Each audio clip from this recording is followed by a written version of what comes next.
અત્યારે ઘણા એવા પણ નેતા બેઠા છે જે પોતાના ઘર માટે કે પોતાના માટે નહીં પણ પોતાના સમાજ માટે લડી રહ્યા છે. આજે હું મારી સમાજના નેતા નહીં, આદિવાસી ભીલ સમાજના નેતા આરતીબેન ભીલની વાત કરવા માંગુ છું. આરતીબેન ભીલ પોતાના માટે કે પોતાના પરિવાર માટે નહીં, તેમની સમાજના ગરીબ ઘરો, પછાત લોકો, અભણ લોકો અને જે લોકો પાસે જમીન છે પણ બીજા લોકોએ પડાવી લીધી છે, એમને જમીન પાછી આપવા માટે પૂરેપૂરી તૈયારી અને સમાજને કેવી રીતે આગળ લાવો એની પણ તૈયારી.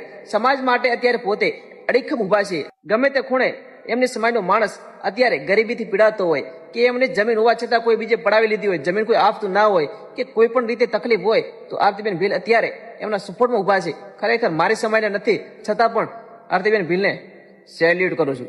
ખરેખર આવા નેતાની જરૂર છે આપણા દેશમાં અને સમાજમાં. જો મળવાનો મોકો મળ્યો તો જરૂર મુલાકાત કરશું આરતીબેન ભીલ જોડે.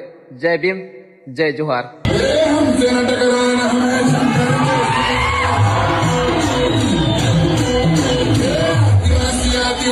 आदिवासी